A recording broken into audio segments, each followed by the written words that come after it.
kwaiko kuda kuzviita wakangwara.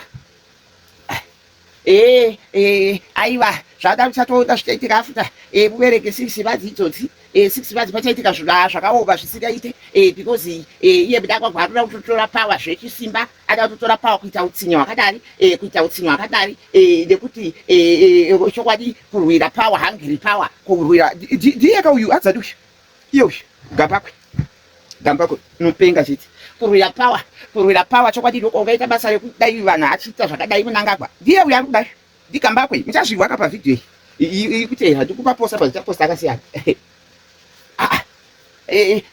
zvakaoma kani angel of power zvakaoma mufunge zvakaoma pako chaipo ndepapi ini ndinozviziva kuti uri muzani 100% I know. Let me tell you why I know kuti uritori muzano zvekutodaro zvekutodaro 100% I know very well. Daikufollowa zvekutodaro tisati atobva social media. I used to follow you. Daitoti kachida kutonzwa zvepolitics daiuya kupeji pako.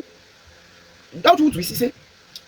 Then mazuva aya ekuti president munangagwa wakatiza wakadai kuMozambique wakadai vachizoya kuSouth Africa.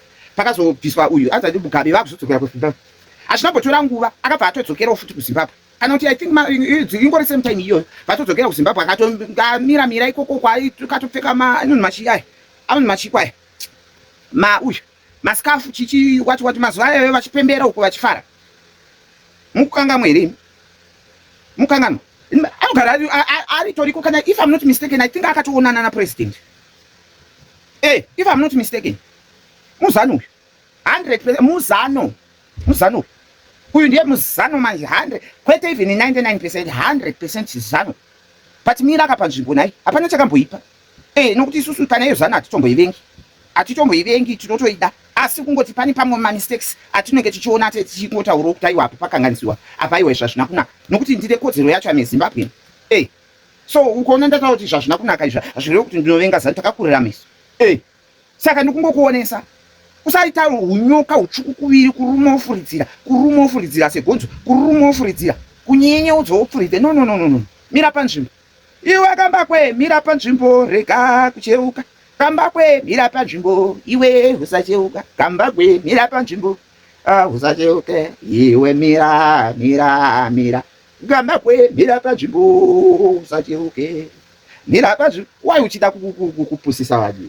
dai uri kuzada hapana chakabhoipa dai chii chakaipa kuita kuzada hapana chakabhoipa hapana asi kuti usamira panzvimbo mira panzvimbo kumira seyonini iri mubhurugwa mako kana yoda kupinda mainofanira kupinda kumira kuti twi because kana yakaita mutengo haimupindeka saka mira panzvimbo zvinoita javha zviya mira panzvimbo kana waona side rekuipisa ipisa chaizvo raunonakisa chaizvo ndozvinoita munhu kwete kuda kupusisa vanhu ame professional journalist ndinoziva zvose ini ndototanga iwe unongotanga kusvika panzvimbo unenge wazviwawa ndiwo unofunga kuti vanhu vese havapuwe mainformations waiwe uchimhanyirire wausingavhunduke dzimwe nyaya kungoti dzese nhaini kana wega unotadza kuzvifungirawo 9 pictures saka vanhu kana vachingoti pese ndindotanga kusvika nyange zvikanzi basa ndichitsvaka malove nemalikes plus mari masubscription aurohoni hana kuti zvazonyanya pamwe urega unimboavhuita pari too suspicious pandozvoita munhu akangwara pane dzimwe nyaya kadzokuti unoti basi kana zvokuzonditange kupa mastatement zvinonitsa rega idzi ndidarike ndozvinoita kamunhu inzwai.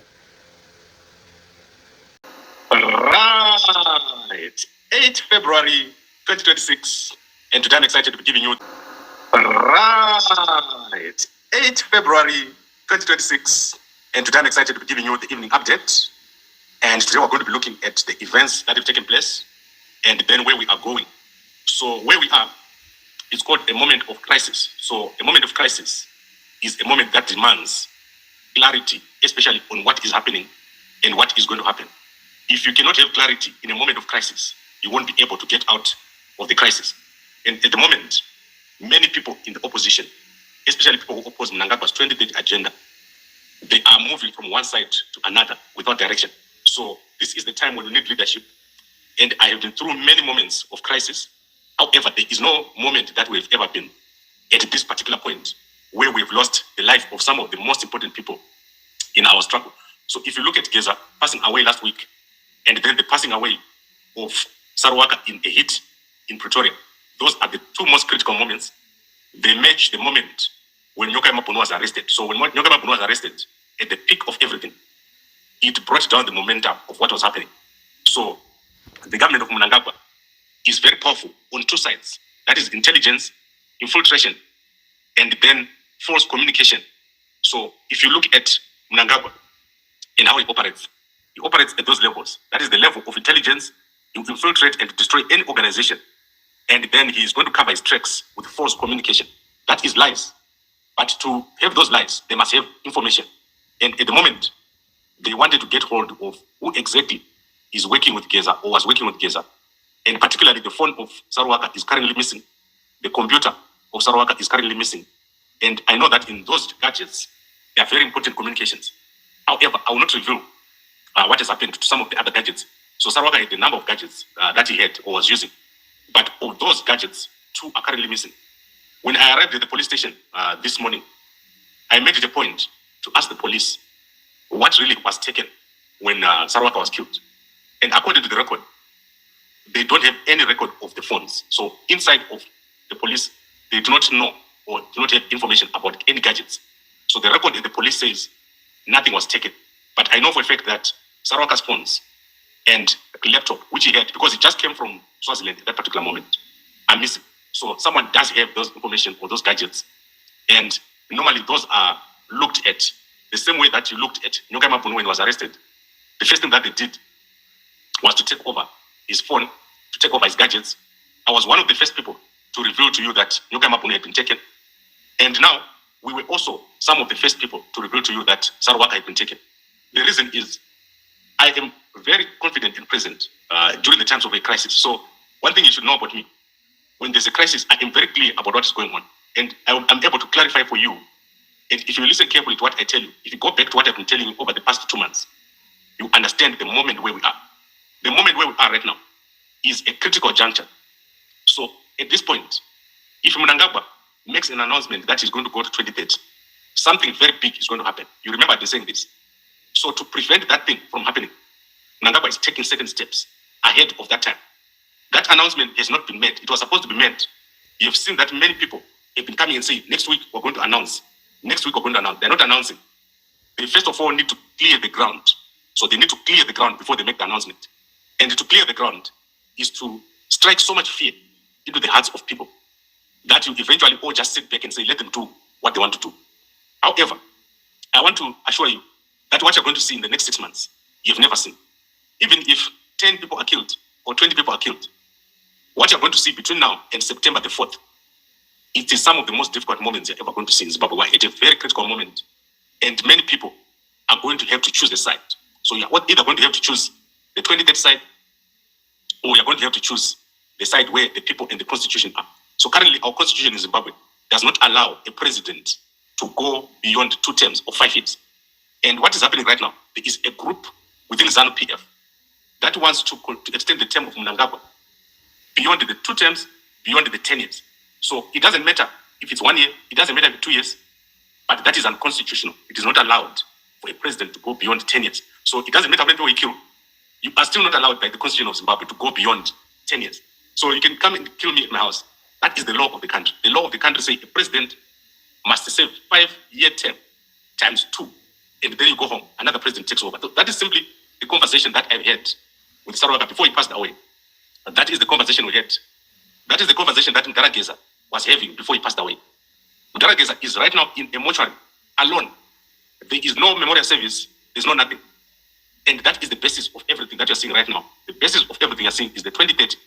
And tomorrow, we're going to be at court, at the Constitutional Court, on the very same issue, which is to say, Mnangagwa, Zek, Ziambi, Mutenda, they cannot extend the term of a president beyond 2 terms or 5 years. That is what it is. So the rest of the stuff, you can look at it, but that is what it is right now.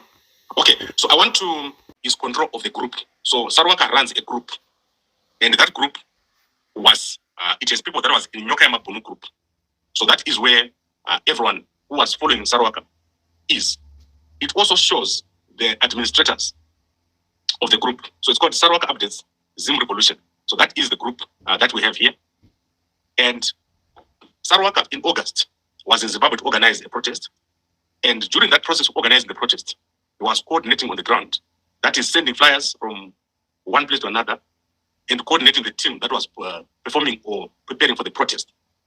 So in that phone, if Sarawaka had not deleted his messages, there are messages between himself and other people. I know that Sarawaka had a very strong security protocol. Sarawaka would not even walk around in public. So very few people knew about him, even where he stayed. It was only unfortunate that in this particular last moment, Sarawaka was then asked to come to a certain place. Like I explained to you, he was asked to come to a certain place where he was supposed to deliver a carpet. So I want to make this clear so that people understand and so that false information doesn't proliferate. That yesterday is the 7th, right? That is the Saturday. On Friday the 6th, when I was live here, Darageza posted the last phone message. And then around midday, so that is on Friday the 6th, around midday, I got a message to come to Darageza's house. So I was the first person to arrive at Darageza's house. When I arrived, there was no one else. I arrived there, and before I went, I received a location. After receiving a location, I was told that this location was in Santon. So that was where Darageza was. I then phoned a number of people, including Sarawaka, and I said, Sarawaka, I know you're leaving today, but I've got a location of Darageza's house. I'm going to go there. However, if you see me not coming back to you within an hour, something would have happened to me. So you must follow me to this location. So when I got to that location, there was no one. So there was no one there. And I took a picture of the place. Then I just sat in my car. Someone called me and I went to the meeting. So I started to talk for almost an hour. And as I was talking, the hour passed. And Sarawaka realized that I had not came back to him within that hour. So he brought an Uber. He drove with an Uber guy to me. So there is a witness to this whole thing. An Uber guy came with him driving a Renault, a small Renault. And then they parked next to me. I was still on the phone. So I told them to wait. And then there was two guys. If you go to the video that we made, there were two guys who were sitting there. Those guys arrived. On their arrival, I was still on the phone. I said to Sarawaka, go to these two guys and talk to them. These are the guys who gave us the location. So Sarawaka went and talked to the guys. He knew them. So he knew the guys already. Because when we were at court, those guys come to court. So Sarawaka went and talked to the guys. And then my conversation took another 10 minutes. So I talked for about 2 hours. And then we walked to the house. So we walked to Mdaraga's house. There was no one there. Mike I had gone to sort out the documents. So as I was there, I said to the guys, I want to make a live. So I went and I did a live. And they were sitting at the gate. Mike then opened the gate for us. She was not there. She opened the gate for us. Asked someone to come and open. So the gate was opened. And then she arrived, went into the house. And then we sat down. When we sat down, we obviously talked about all the other issues that were being talked about. And then Sarawaka introduced himself as Mike didn't know him. And he said, we were working with Darageza. And one of the things that happened is that in August, I was in Zimbabwe to organize the protest. So we were working with Mudara. However, there are people that are in jail. So he was basically telling her about everything that was happening. That people are still in jail. We currently have war veterans that are in jail right now. So about 19 war veterans are currently in jail for the August protest, which was organized by Mdarageza. There was also Jim Kunaka, who is currently in jail for the same protest. There was also Mazda Shanuk, who is still in jail. So he kept describing this situation. And then he explained that he was going to Swaziland to stamp his passport because his passport was expired.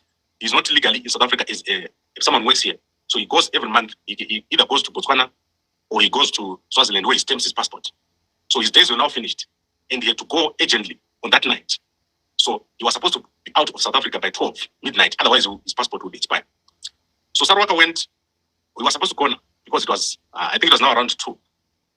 So he said to me, and I said to him, let me take you. So I drove Sarawaka to a place, a certain place in Jamestown, where he was going to then get picked up by his Uber. And then he was going to take a taxi from South Africa, go into Swaziland. And then from Swaziland, he needed to sleep in Swaziland. And then the next day, he'll come back. So that was Friday. So Friday the 6th, Sarawaka left South Africa and went to Swaziland. When he got to Swaziland, he stamped his passport and then he came back to South Africa. He was then supposed to call me when he arrived in South Africa. But I realized that he had not called me. But it was already around 12. I looked at his group, and if you go to his group, you will see that Sarawaka has posted a message. And the message was to say the family of Geza has said there's no new developments on the case or on the burial arrangements. So I was very busy with my own thing. I was doing my own shopping. I went around, and the whole day passed. So the whole day passed. I never talked to him at all. And I even never talked to the family of Geza yesterday because the message had been passed that nothing was going to happen. So we just left it. So I came here at 9:10. I made a live. So I was sitting here making a live. Then someone called me. So someone called me when I was live here and said, Gambakwe, Sarawaka has been killed. So that was 9:10 yesterday, soon after I made my live. So if you see that time when I was talking about Sarawaka giving updates and all that, someone realized that I did not know that it had been killed. So they called me and said Sarawaka had been killed. And therefore we started to look around to say what is happening with Sarawaka. We called everyone that knows. And no one had an answer. His phone was off. We tried to WhatsApp him and his phone was off. So that is what happened. We eventually found out that Sarawaka, according to a certain person who knew, they said Sarawaka had been killed in Pretoria. That person knew the truth. But there was another person who said Sarawaka had been killed in Jamestown. So this morning I went to Jamestown and we went to the mortuary. So there are two mortuaries there. We went to the first mortuary, went to the second mortuary, and we can't find his body. So there's no body. I came back. We then went to Pretoria Central Police Station. And Pretoria Central Police Station said there's nothing. They do not know about such a case. We went to Metros. They didn't know about the case.